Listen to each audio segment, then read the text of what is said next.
Memanfaatkan kesempatan ini, pedang penghakiman jatuh dari langit dan menebas lurus ke arah Susanshi. Itu sangat menakutkan karena melepaskan kekuatan penuhnya. Golden Swanwu telah diwarnai hitam oleh kekuatan kegelapan. Ketika pedang penghakiman berubah menjadi seberkas cahaya keemasan yang turun dari langit, kekuatan kegelapan mulai bergemuruh. Bentrokan antara gelap dan terang tidak akan pernah damai. Kekuatan menakutkan yang dilepaskan cukup untuk membuat siapapun takut. Bahkan Jiang Nanan mulai tegang, dan tanpa sadar mengambil beberapa langkah ke depan. Mengingat level mereka saat ini, mereka tidak bisa menahan terlalu banyak kekuatan mereka, bahkan jika mereka menahan beberapa. Kalau tidak, mereka tidak akan dapat sepenuhnya melepaskan potensi mereka. Jiang Nanan tidak yakin bahwa Susanshi dapat memblokir pedang penghakiman. Tanpa bisa menggunakan pemindahan dunia bawahnya yang misterius, Susanshi hanya bisa menggunakan kekuatan pertahanannya untuk menahan serangan. Mungkinkah dia menolaknya? Emas dan hitam akan berbenturan. Namun, pada saat itulah sesuatu yang aneh muncul. Ketika pedang emas besar itu berbenturan dengan hitam, hitam itu tampak berubah ilusi sesaat. Setelah ini, aura cahaya pada pedang emas besar bertemu kekuatan kegelapan dan meledak. Boom yang luar biasa bergema, pedang penghakiman melepaskan kekuatan besar pada inti domain Xuanwu. Bahkan pedang itu terpengaruh sampai batas tertentu, dan bergetar hebat di pusat ledakan. Namun, dengan perlindungan kekuatan cahaya, itu tidak terlalu dirugikan. Meski begitu, kekuatan jiwa Ji Juechen hampir seluruhnya terkuras setelah serangan ini. Sama seperti semua orang khawatir tentang Susanshi, mereka terkejut melihat jejak emas diam-diam muncul di tepi domain Xuanwu. Ketika pertama kali muncul, itu tidak terlalu jelas. Namun, cahaya keemasan segera bersinar terang. Bukankah ini Golden Xuanwu? Domain Xuanwu menghilang dalam sekejap berikutnya, tetapi Golden Xuanwu segera muncul ke permukaan. Setelah itu, cahaya keemasan menyilaukan tiba-tiba dilepaskan dari Golden Xuanwu. Ular merah yang selalu melekat pada tubuh Golden Xuanwu berubah menjadi seberkas cahaya merah dan menyatu dengan Golden Xuanwu. Aura merah darah yang ganas segera menyebar. Itu adalah tubuh sejati jiwa bela diri Susanshi, serangan tertel-tertel. Golden Xuanwu seperti bola bersinar besar yang menyerang langsung ke arah pedang besar yang telah sangat terkuras kekuatan jiwa oleh serangan sebelumnya. Yang bisa dilakukan Ji Juechen hanyalah memutar pedangnya dan mengarahkan ujungnya secara akurat ke Golden Xuanwu. Pada saat yang sama, ia mencoba yang terbaik untuk memanggil kekuatan jiwanya. Ah! Jing Xian berseru. Semua orang bisa tahu bahwa Ji Juechen tidak akan dapat memblokir serangan Susanshi, tidak peduli apa. Cahaya emas melintas, dan pedang itu benar-benar baik-baik saja. Serangan tertel-tertel tiba-tiba jatuh ketika jaraknya sekitar 3 meter dari pedang, tempat pedang itu menghantam tanah. Tanah berguncang, dan bahkan aliran kecil di samping Huo Yuhao dan yang lainnya mulai sedikit beriak. Tiba-tiba, semburan air menyembur keluar dari sungai, dan percikan api mulai terbang dari api unggun mendidih air. Panci sup ikan terbang ke udara, bersama dengan ikan di dalamnya. Untungnya, reaksi Huo Yuhao sangat cepat. Dia melambaikan tangan kanannya dan meraih panci logam mendidih. Pada saat yang sama, sosoknya melintas, dan ia berhasil mencegah sup atau ikan jatuh ke tanah. Tidak ada sup yang tumpah sama sekali. Panci logam lain yang diisi dengan ikan diasinkan juga terbang, tetapi tidak ada air di dalamnya. Dia hanya perlu menangkap ikan di dalamnya. Nan Qiuqiu tampak terhibur saat dia melihat Jing Xian di sebelahnya. Dia berkata, memang, seseorang merasa sakit atas suaminya sendiri. Wajah Jing Xian memerah, dan dia tertawa. Saudari Qiuqiu, Anda harus menemukan seseorang yang akan membuat Anda merasa sakit juga.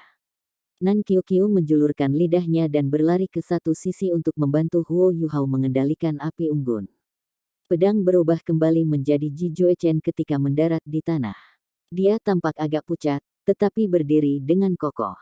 Dia berbalik untuk melihat Golden Xuanwu di belakangnya. Sejak Ji Juechen datang ke Sekte Tang, dia tidak pernah berhenti menemukan Susanshi untuk diajak berdebat.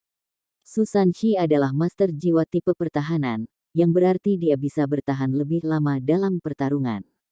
Namun, masih ada jarak antara budidaya Su Sanxi dan Ji Juechen. Pedang Ji Juechen sangat tajam, dan Su Sanxi akan selalu kalah. Dia telah kehilangan banyak kali sehingga dia akan bersembunyi setiap kali dia melihat Ji Juechen. Segalanya akhirnya berjalan lancar hari ini. Su Sanxi berhasil mengalahkan Ji Juechen melalui kura-kura emas yang telah menyatu dengannya. Bagaimana kamu bisa pergi? Ji Juechen mengerutkan alisnya sedikit. Dia masih memikirkan tabrakan terakhir mereka. Jika itu adalah master jiwa lainnya, Ji Juechen akan segera disukai jika dia berani bertanya tentang langkah utama master jiwa lainnya. Namun, semua orang dari Sekte Tang seperti saudara. Sementara Su Sanxi selalu bersembunyi dari Ji Juechen, dia masih sangat mengagumi fokusnya. Hehe, kura-kura emas adalah binatang jiwa 100.000 tahun, dan itu memberiku tulang belalai. Sebelumnya, saya menggunakan salah satu dari dua keterampilan jiwa tulang belulangnya, Golden Tortoise Molting.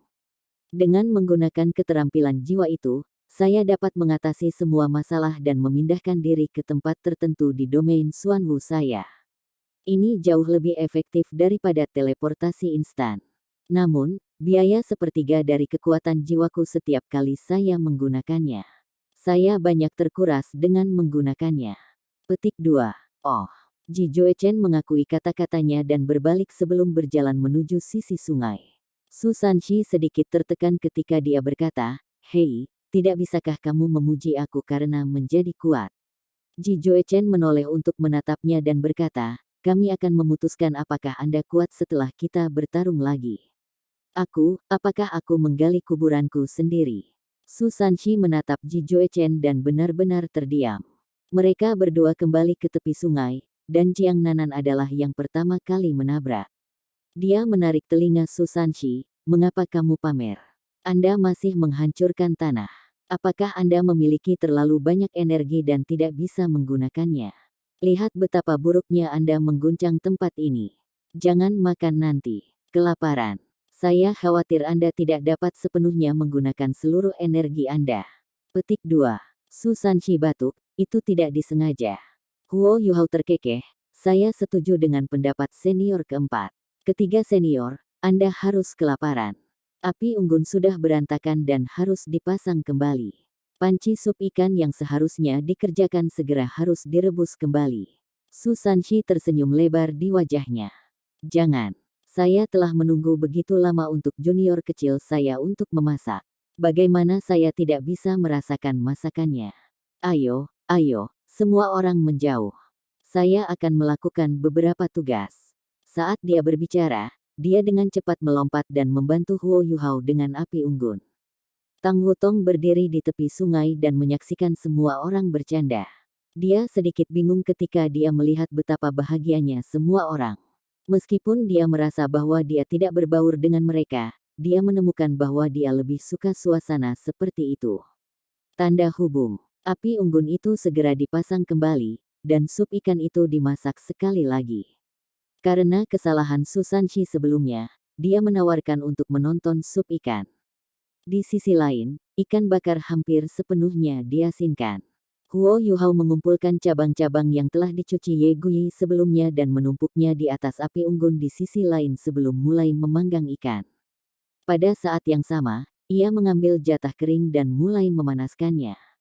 Mereka semua masih sangat muda, dan dengan demikian wajar jika wanita diberi prioritas pertama. Ketika aroma ikan bakar menyebar di udara, yang pertama mulai menggali menjadi topik perdebatan yang besar.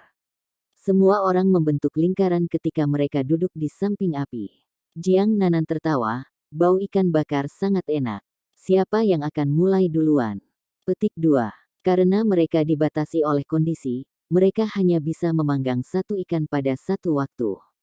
Huo Yuhao tidak memilih untuk memanggang lebih dari satu ikan sekaligus untuk memastikan bahwa mereka memiliki kualitas terbaik. Jika dia memanggang terlalu banyak ikan sekaligus, mungkin ada beberapa kelemahan dalam kontrolnya terhadap api, serta bumbu ikan. Qing Zian tertawa dan berkata, "Yang termuda bisa makan dulu. Kita harus pergi berdasarkan usia. Saya yang tertua. Saya akan pergi terakhir." Petik 2. Jiang Nanan berkata, "Baiklah. Saya berumur 20 tahun dan 4 bulan. Bagaimana dengan yang lainnya? Dia memandang Tang Wutong, Ye Gui dan Nan Qiuqiu. Ye Gui sedikit tertekan saat dia berkata, aku sudah 22. Mata Nan Qiuqiu cerah, umurku 20 tahun 3 bulan. Haha, Sister Nanan, saya lebih muda dari Anda. Petik 2. Jiang Nanan mengerutkan bibirnya dan tertawa. Dia memandang Tang Wutong dan bertanya, Wutong, bagaimana denganmu? Tang Wutong tertegun sejenak dan berkata, kalian semua bisa makan dulu. Dia ingin mengatakan bahwa dia bukan dari sekte Tang, dan dia baik-baik saja dengan jatah kering. Namun, aroma ikan bakar itu terlalu kuat. Dia tidak bisa mengendalikan nafsu makannya, dan akhirnya menelan kata-katanya. Jiang Nanan tertawa, tidak, kami sepakat bahwa yang termuda harus makan dulu. Wutong, berapa umurmu? Petik 2. Ji Juechen tenang saat dia duduk di satu sisi, tidak membuat suara. Su Sanxi sesekali akan melirik, dan senyumnya sepertinya dipenuhi makna. Nanan memang sangat mendukung. Dia membantu junior kecil tanpa terlihat jelas. Yang lain tidak tahu berapa umur Wutong, tapi bagaimana mungkin dia tidak tahu? Huo Yuhao telah menyebutkan sebelumnya bahwa Tang Wutong adalah Wang Donger. Tang Wutong menjawab, saya berusia 18 tahun, ya, dia berusia 18 tahun. Dari segi usia, dia sedikit lebih muda dari Huo Yuhao. Nan Qiuqiu tertekan saat dia menamparkan dahinya. Kamu sangat muda. Bagaimana Anda bisa berkembang dengan baik? Petik 2. Wajah Tang Wutong memerah saat dia menatap Qiuqiu. Dia berpikir dalam hati, orang-orang dari sekte Tang ini bertindak seperti penjahat. Untuk beberapa alasan, dia sepertinya telah mengasingkan Nan Qiuqiu dan Ye Gui. Mereka selalu memasang ekspresi aneh ketika mereka memandangnya. Penampilan aneh yang mereka berikan membuatnya sangat tidak nyaman. Aku sudah selesai memanggang ikan. Siapa yang akan makan dulu? Huo Yuhao bertanya. Jiang Nanan mengerutkan bibirnya ke Tang Wutong, yang masih sedikit malu-malu. Dia bahkan tampak agak muda dan bodoh ketika wajahnya berubah semakin merah, ditekankan oleh api unggun. Ketika Huo Yuhao mengalihkan perhatiannya padanya, dia tampak linglung. Tang Wutong berdiri dan berjalan ke Huo Yuhao sebelum mengulurkan tangannya. Huo Yuhao memberinya ikan bakar dan roti panggang. Tang Wutong tidak bisa membantu tetapi berkata, wangi. Ada aroma segar yang berasal dari ikan bakar, sementara aroma wijen panas berasal dari roti panggang. Keduanya sangat menggoda. Terima kasih, Tang Wutong mengangguk pada Huo Yuhao sebelum berbalik dan berjalan pergi. Dia kembali ke tempat dia duduk dan mulai makan ketika yang lain memperhatikan. Dia menggigit roti panggang dulu. Roti yang renyah mengeluarkan suara sedikit retak saat dia menggigitnya. Aroma dari roti, dicampur dengan remah-remah yang jatuh saat dia menggigitnya dan suhunya yang tinggi, langsung menggelitik indera penciumannya dan perasa. Tang Wutong membuka mulut kecilnya sedikit dan tidak bisa membantu tetapi berseru, oh, itu sangat harum. Ini memang roti panggang terbaik yang pernah dia makan. Roti panggang sedikit mendingin di mulutnya, dan dia melahapnya dalam 3 gigitan. Itu hangat dan harum, dan dia merasa sangat senang. Setelah ini, dia menggigit ikan bakar. Kulit ikan yang renyah sedikit asin, yang melengkapi kesegaran alami. Saat ia menggigit kulitnya, cairan dari ikan memenuhi mulutnya, bersama dengan dagingnya. Rasa segar yang menyelimuti lidahnya menyebabkan mata Tang Wutong segera bersinar. Lezat. Ini terlalu lezat. Bagaimana mungkin itu bisa begitu lezat? Tentu saja, Tang Wutong tidak tahu berapa banyak upaya yang dilakukan Huo Yuhao pada ikan bakar dan roti panggang ini. Huo Yuhao tidak sengaja mendengar ketika Jiang Nanan memerintahkan mereka sebelumnya. Jika Wang Donger adalah orang pertama yang makan, ia tentu akan berusaha lebih keras. Untuk membuat rasa ikan dan roti panggang sehalus mungkin, ia menggunakan kekuatan spiritualnya dalam keadaan totalitas untuk sepenuhnya memahami struktur internal ikan dan roti panggang. Selama proses memanggang ikan dan membuat roti, dia sangat tepat dalam kendalinya sehingga rasanya seolah-olah dia menciptakan alat jiwa.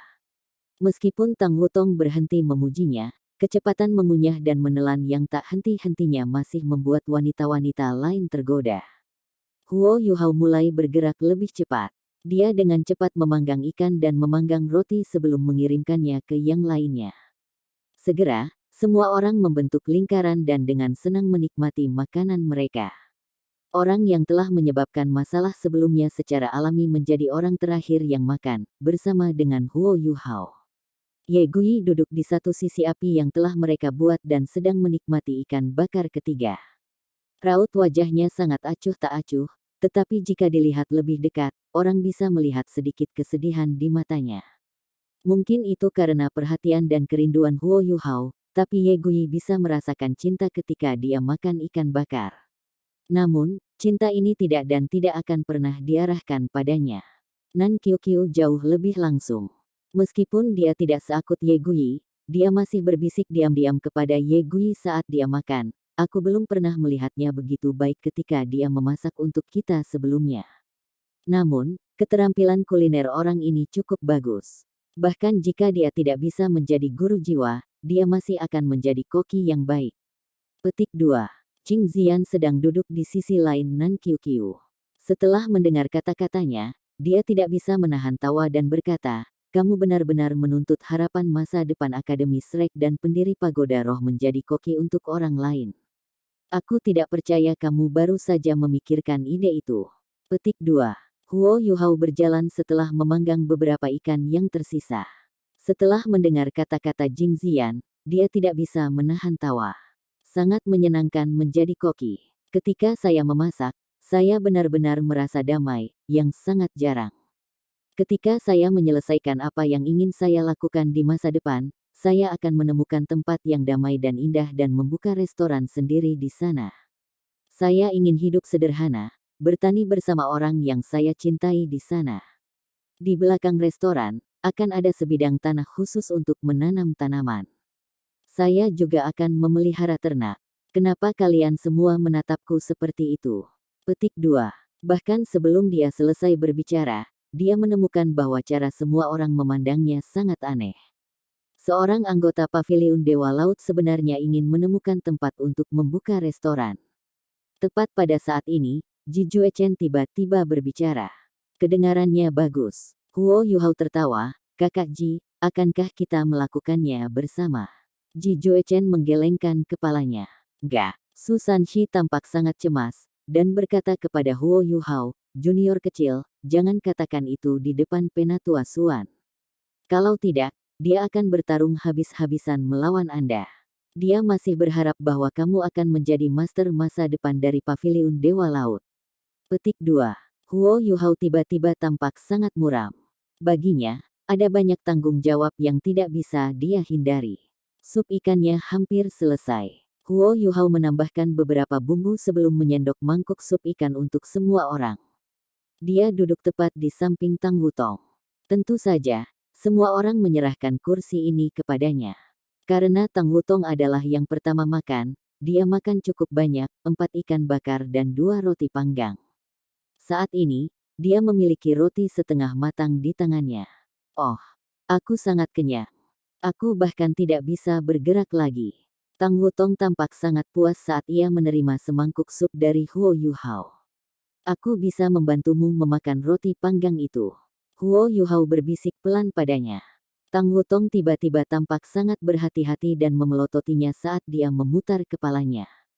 "Jangan pernah berpikir untuk memanfaatkanku. Bahkan jika aku benar-benar diisi, aku akan menyelesaikannya." Petik 2. Huo Yuhao tersenyum dan menjawab, "Jangan sia-siakan. Mengapa saya tidak memberitahu Anda tentang kisah roti panggang sebelum Anda memutuskan apakah saya harus menyelesaikannya untuk Anda?" Petik 2. Sebuah cerita tentang roti panggang. Tang Wutong ragu ketika dia menatapnya. Suatu kali, ada seorang bocah lelaki berusia 5 tahun. Dia sangat kurus. Dia dan ibunya hanya saling memiliki, dan tidak ada orang lain. Ibunya mengandalkan penghasilan petani untuk membesarkannya. Untuk bertahan hidup, ibunya akan mencuci pakaian di luar bahkan selama musim dingin. Tangannya penuh luka. Sang ibu sangat mencintai putranya. Dia selalu menyebutkan bahwa dia adalah satu-satunya yang dia miliki dalam hidupnya. Suatu hari, langit sudah berubah gelap, tetapi ibu itu bersemangat saat dia bergegas pulang. Karena kehidupan yang sulit yang dia miliki, dia hampir tidak tersenyum. Namun, dia sangat bahagia hari itu. Ini karena dia diberi roti panggang oleh koki di dapur tempat dia bekerja setelah dia menyelesaikan shift-nya hari itu. Sanggul itu baru saja dipanggang dan terasa panas dan harum. Ketika dia memikirkan bagaimana dia akhirnya memiliki sesuatu yang segar untuk dimakan putranya, dia sangat senang. Agar roti yang dipanggang tidak kedinginan, si ibu melingkarkan tubuhnya di roti yang dipanggang itu. Ketika dia akhirnya mengambil roti itu untuk putranya, dadanya sudah merah padam. Pada saat itu, bocah lelaki itu masih sangat muda dan tidak tahu apa-apa. Dia hanya tahu bagaimana melahap roti panas yang dipanggang. Itu sangat harum dan enak. Tang Wutong linglung saat dia memandang Huo Yuhao dan bergumam, "Mengapa kamu mengatakan semua ini? Saya masih menikmati makanan saya, tetapi Anda harus membuat saya merasa tidak nyaman." Petik 2. Huo Yuhao menunjukkan sedikit senyum di wajahnya, karena bocah itu adalah aku. Anggap saja aku terobsesi dengan roti panggang. Petik 2. Tang Wutong heran dan segera berbalik menghadap Huo Yuhao. Dia melihat bahwa dia tersenyum, tetapi ada rasa pahit di senyumnya. Sorot matanya juga berubah halus. "Ambil." Tang Wutong menyerahkan roti yang dipanggang ke Huo Yuhao. Huo Yuhao menerima roti panggang dan tersenyum padanya. Dia sepertinya telah mendapatkan kembali fokusnya. Tang Wutong tiba-tiba berkata dengan serius, "Mengapa saya merasa seperti Anda telah menceritakan kisah ini sebelumnya?" "Apa?" Huo Yuhao adalah yang terkejut sekarang. Dia sedikit terkejut ketika melihat Tang Wutong. Ada ekspresi tidak percaya di wajahnya. "Anda pernah mendengar cerita ini sebelumnya?" Ini adalah kedua kalinya dia menceritakan kisah roti panggang ini, dan dia telah menceritakannya kepada Wang Qiwer pertama kali. Bahkan Wang Donger belum pernah mendengar cerita ini sebelumnya. Bagaimana itu mungkin? Wang Qiwer sudah mengorbankan dirinya. Selanjutnya, aura dan sentuhan Tang Wutong identik dengan Wang Donger. Huo Yuhao tiba-tiba merasa sedikit bingung saat melihat Tang Wutong dengan linglung. "Apakah kamu akan memakannya?" Wajah Tang Wutong berubah sedikit merah. "Oke, aku akan memakannya." Huo Yuhao dengan cepat mengatur ulang dirinya dan menggigit roti yang sudah dipanggang. Meskipun tidak lagi panas, masih renyah. Huo Yuhao merasa hangat di dalam meskipun dia masih agak aneh. Tang Wutong berbalik dan mulai minum supnya. Dia berhenti menghiburnya dan sama bingungnya. Tanda pisah. Semua orang memiliki istirahat yang baik saat makan malam. Meskipun langit sudah gelap, mereka semua penuh energi ketika mereka melanjutkan perjalanan mereka ke arah pegunungan Mingdou. Meskipun mereka berjalan dengan berjalan kaki, mereka hanya membutuhkan waktu 2 jam untuk mendekati garis depan. Huo Yuhao secara alami tahu di mana duke macan putih ditempatkan. Ketika mereka berada sekitar 15 km jauhnya dari pangkalan militer, ia memperlambat langkahnya untuk menghindari kesalahpahaman. 8 dari mereka maju perlahan. Huo Yuhao dan Su Sanxi ada di depan, sementara Ji Juechen ada di belakang, menjaga 5 wanita di antara mereka. Huo Yuhao telah melepaskan deteksi spiritualnya dan dengan cepat menutupi ruang sekitarnya dengan kekuatan spiritualnya. Setelah beberapa saat, Huo Yuhao berhenti dan mengumumkan, "Mereka ada di sini." Tidak jauh dari mereka, beberapa tokoh dengan cepat muncul. Bahkan dalam kegelapan, mereka sangat mudah dilihat, karena cincin jiwa mereka bersinar sangat cerah. Master jiwa ini sangat cepat. Mereka dengan cepat tiba di depan 8 penyusup dan mengepung mereka. Ada 10 dari mereka. Ini adalah struktur tim kecil di antara Legiun Insinyur Jiwa. Di tim kecil ini, ada 1 petugas, yang memiliki 5 cincin jiwa yang bersinar.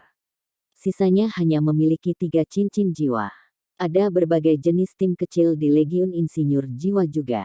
Selain para petugas, anggota lainnya harus memiliki tingkat kultivasi yang serupa. Hal ini dilakukan agar mereka akan lebih bersatu ketika melakukan misi. Tim kecil ini dipimpin oleh Raja Roh.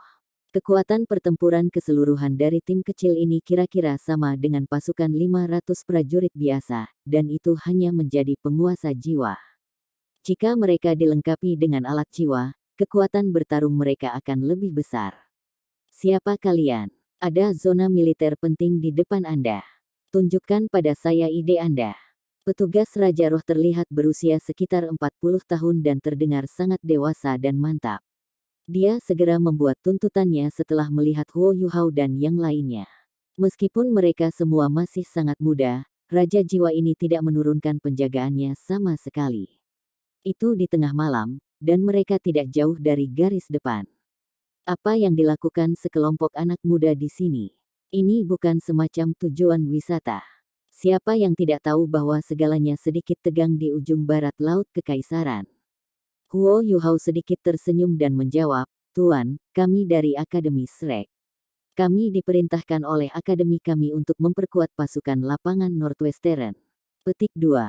Reputasi Shrek Academy sangat luar biasa. Setelah mendengar beberapa kata-kata ini, Raja Roh setengah baya dan penguasa jiwa di bawahnya semua dipindahkan. Akademi Shrek adalah tanah suci bagi para guru jiwa. Itu adalah impian banyak guru jiwa muda untuk dididik di Akademi Shrek. Kamu dari Akademi Shrek, apakah Anda punya bukti? Ekspresi Raja Roh agak melunak. Dia mengambil beberapa langkah ke depan, tetapi guru jiwa lainnya belum bergerak, terus mengelilingi beberapa dari mereka. Mereka sangat terlatih, dan tidak akan mudah terombang-ambing oleh kata-kata Huo Yuhao. Huo Yuhao mengangguk dan mengambil surat yang diberikan Penatua Suan kepadanya. Dia berkata, "Ini adalah surat yang ditulis oleh Tuan Paviliun Dewa Laut, Penatua Suan, kepada Duke Harimau Putih. Bisakah Anda membawa kami untuk bertemu Duke Harimau Putih?" "Oh benar, aku juga teman sekelas dengan putra Duke Harimau Putih, Dai Yueheng. Dia juga dapat memverifikasi identitas saya." Petik 2. Huo Yuhao tidak menyerahkan surat itu, meskipun dia memegangnya. Seorang raja jiwa yang bertugas berpatroli di daerah itu secara alami tidak memenuhi syarat untuk membaca surat itu. Dia ragu-ragu sejenak sebelum berkata, "Baiklah, ikuti aku kalau begitu." Setelah selesai berbicara, dia berbalik dengan cepat. Huo Yuhao memberi isyarat dan memimpin rekan setimnya bersamanya. 9 tuan jiwa lainnya dari tim kecil berpisah untuk membuka jalan bagi mereka. Hanya setelah mereka semua berlalu, para penguasa jiwa ini berbalik dan mengikuti mereka, mengawasi gerakan mereka dengan cermat. Raja jiwa hanya menunggu Huo Yuhao untuk menyusulnya sebelum berjalan berdampingan dengannya. Dia tidak memiliki tekanan psikologis apapun yang membawa mereka bertiga kembali ke pangkalan. Ada ribuan master jiwa yang ditempatkan di kamp garis depan, dan mereka semua sangat kuat. Bagaimana 8 ini bisa memengaruhi mereka? Selain itu, anak-anak muda ini harus melalui banyak rintangan sebelum mereka dapat bertemu Duke Harimau Putih. Dari kejauhan, mereka bisa melihat tentara lapangan Northwestern. Pemandangannya megah. Tanda hubung. Ketika mereka sampai di pintu masuk kamp, tentara segera datang untuk menerima mereka. Pemimpin tim kecil memverifikasi identitasnya sebelum prajurit kembali ke posnya. "Tunggu sebentar, saya akan pergi dan melaporkan masalah ini. Nanti, akan ada beberapa orang yang datang untuk membawa kalian semua." Surat ini, Huo Yuhao berkata, "Maaf, tapi saya harus secara pribadi menyerahkan surat ini kepada Duke Harimau Putih. Jika tidak, Anda juga dapat meminta senior Dai Yueheng untuk memberikannya kepada ayahnya." Petik 2. Baiklah, tolong tunggu dulu. Raja jiwa tidak terus menimbulkan masalah, tetapi menginstruksikan anggota timnya sendiri untuk menunggu sebelum dia dengan cepat memasuki perkemahan. Meskipun dia tidak berpikir bahwa Huo Yuhao dan yang lain bisa melakukan apa saja, dia tidak berani menunda masalah tentang Akademi Shrek. Dia perlu melaporkan masalah ini ke petinggi segera. Dengan sangat cepat, lebih dari 10 orang keluar dari kamp. Meskipun Huo Yuhao hanya tahu orang yang memimpin kelompok orang ini. Orang ini bukan Dai Yueheng, tetapi putri kekaisaran bintang Luo, Su Jiujiu. Putri Jiujiu secara pribadi di sini untuk menerima kita. Ini agak terlalu banyak. Meskipun dia bukan pembuat keputusan utama di militer, dia masih anggota keluarga kekaisaran. Selanjutnya, ia memiliki kekuatan nyata di kekaisaran Luo Star. Ketika Putri Jiujiu melihat Huo Yuhao, dia juga terkejut, dan lebih dari sedikit terkejut. Pada awalnya, Raja Roh tidak berpikir sekelompok tuan jiwa muda bisa melakukan apapun. Namun, Putri Jiu memohon berbeda. Dia secara pribadi menyaksikan keajaiban yang dilakukan Huo Yuhao sebelumnya. Selain itu, reputasi Huo Yuhao telah tumbuh secara signifikan setelah kemunculan Pagoda Roh. Tidak banyak orang yang mengenalnya secara pribadi, tetapi banyak orang yang tahu namanya. Bagi para master jiwa yang lebih banyak akal dan sadar di benua Douluo, mereka pasti tahu keberadaannya. Su Jiu juga diikuti oleh master jiwa. Dua dari mereka adalah penatua, dan salah satu penatua adalah Biduk Douluo. Penatua lainnya yang bersama dengan Big Dipper Douluo jelas adalah Douluo berjudul juga. Su Jiu dalam suasana hati yang buruk beberapa hari terakhir ini. Sejak kesalahannya menyebabkan kematian banyak master jiwa tingkat tinggi, dia menyerahkan semua otoritas atas master jiwa ke Duke Macan Putih. Apakah itu dia atau Kaisar Bintang Luo Empire saat ini, mereka sangat mempercayai Duke Macan Putih. Mereka tahu bahwa Dai Hao tidak akan melakukan apapun melawan kekaisaran, bahkan jika dia diberi wewenang besar. Namun, siapa yang tidak ingin mendapat pahala? Su Jiu memiliki keinginan yang mendalam untuk kekuasaan, itulah sebabnya dia selalu menyatakan keinginannya untuk mengendalikan pasukan insinyur jiwa. Namun, kenyataan membuktikan bahwa dia tidak berpengalaman di medan perang. Kehilangan besar membuatnya ragu-ragu sendiri, dan dia tidak punya pilihan selain menyerahkan semua kekuasaannya kepada Duke Harimau Putih. Dia sangat tertutup selama beberapa hari terakhir. Dia hampir tidak memberikan saran, meskipun dia berpartisipasi dalam setiap pertemuan. Kehadirannya hari ini adalah kebetulan. Petugas tim kecil yang ditabrak Huo Yuhao dan yang lainnya berada di bawah perintah Su Jiu. Dia segera diberitahu tentang kedatangan orang-orang dari Akademi Shrek, mengingat itu adalah informasi yang sangat penting. Dia terkejut ketika mendengar kata-kata Akademi Shrek dan segera senang. Meskipun dia mendengar bahwa hanya ada beberapa orang muda, dia tidak terpengaruh. Selama beberapa tahun terakhir, Star Luo Empire telah melakukan yang terbaik untuk membangun hubungan yang baik dengan Shrek, dengan tujuan menerima dukungan dari Akademi Shrek pada saat-saat kritis. Mengingat bahwa anak-anak dari Akademi Shrek telah tiba, bukankah itu berarti yang lebih berpengalaman dan lebih kuat juga datang? Selain itu, guru jiwa yang lebih muda dari Akademi Shrek berbeda dari guru jiwa muda di dunia luar. Ada banyak bakat di Akademi Shrek. Sebagai contoh, Zhang Lexuan baru berusia 30 tahun lebih sedikit, tapi dia sudah siap menjadi Douluo berjudul. Selain itu, Su Jiu mengendalikan Departemen Intelijen Star Luo Empire, dan jelas menyadari sumber daya yang dipompa ke alat jiwa oleh Shrek Academy dalam beberapa tahun terakhir. Dengan kedatangan bala bantuan dari Akademi Shrek, mereka akan menerima bantuan besar, meskipun itu tidak cukup untuk mengubah situasi sepenuhnya. Akibatnya, dia tidak berani menunda, bahkan memberikan statusnya, dan pergi untuk menyambut mereka secara pribadi.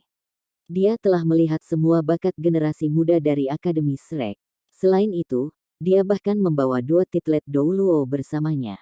Bahkan jika ada perubahan, mereka akan diperlengkapi dengan baik untuk menanganinya. Ketika kedua titlet Douluo dan master jiwa lainnya dari Kekaisaran Luo Star, yang semuanya memiliki setidaknya 7 cincin, melihat Su Jiu mempercepat langkahnya, mereka semua tertegun. Sementara orang-orang itu dari Akademi Shrek, bukankah mereka semua hanya anak muda? Mengapa yang mulia? Huo Yuhao, ini sebenarnya kamu. Kata-kata Su Jiu mengejutkan semua master jiwa dari Star Luo Empire. Huo Yuhao. Mendengar nama ini mengejutkan mereka. Dia tidak hanya memimpin Akademi Shrek dan Sekte Tang untuk kemenangan beruntun di turnamen Master Jiwa Elit Muda, berdirinya Pagoda Roh juga membuatnya menjadi tokoh yang sangat terkenal di dunia para penguasa jiwa. Sementara dia muncul sebagai juara di turnamen Master Jiwa Elit Pemuda 2 kali, itu hanya hal besar di antara generasi muda dari para master jiwa. Keberadaan roh mempengaruhi seluruh dunia penguasa jiwa. Itu bahkan mungkin memengaruhi gambaran yang lebih besar di dunia calon penguasa jiwa. Berbagai master jiwa mempercepat langkah mereka untuk mengikuti Su Jiu. Mereka ingin melihat orang yang telah mendirikan Pagoda Roh. Yang mulia, Huo Yuhao dengan cepat mengambil beberapa langkah ke depan dan menyapa Su Jiu. Dia tersenyum padanya dan sedikit mengangguk untuk mengakuinya. Meskipun dia berasal dari Kekaisaran Luostar, dia adalah anggota Paviliun Dewa Laut. Bahkan di hadapan seorang putri, dia tidak akan menyambutnya dengan cara yang mewah. Itu adalah betapa kuatnya Akademi Shrek. Aku tidak menyangka kamu ada di sini. Setelah melihat Huo Yuhao, Su Jiujiu tidak pernah merasa bahwa dia sangat ramah sebelumnya. Matanya berkilau cerah pada saat ini. Nan Qiuqiu tidak bisa membantu tetapi bergumam ketika dia berdiri di belakang yang lain, apakah orang ini semacam permata? Kenapa dia bisa menarik perhatian kemanapun dia pergi? Petik 2. Ye Guyi tertawa lembut dan menjawab, dia bukan orang yang menarik semua perhatian. Ini kemampuannya. Petik 2. Huo Yuhao berkata kepada Su Jiujiu, Yang mulia, kami di sini di bawah instruksi dari Paviliun Dewa Laut. Kami berharap kami dapat membantu Kekaisaran melawan musuh-musuhnya. Ini adalah surat yang ditulis Penatua Xuan kepada White Tiger Duke. Petik 2. Tidak ada yang disembunyikan dari Su Jiujiu. Selanjutnya, dia secara pribadi datang untuk menyambut mereka. Dia sangat tulus. Su Jiujiu menerima surat itu, tetapi tidak membukanya. Dia tersenyum dan berkata, baiklah, aku akan memberikan ini padanya nanti. Silakan, masuk. Kalian semua adalah tamu terhormat dari Kekaisaran Bintang Luo. Saat dia berbicara, dia memberi isyarat kepada mereka. Huo Yuhao tidak berdiri pada upacara. Mereka bergegas, dan semua orang sangat lelah sekarang. Lebih baik bagi mereka untuk beristirahat lebih awal.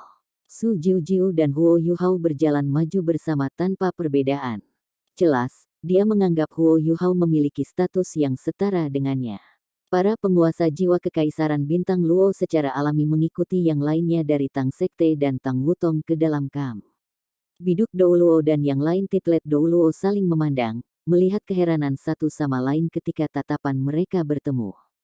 Mereka berdua berjudul Douluo, dan tentu saja bisa mengatakan bahwa setiap orang dari Akademi Shrek luar biasa. Mereka semua setidaknya adalah kaisar jiwa. Selain itu, beberapa dari mereka bahkan sage jiwa.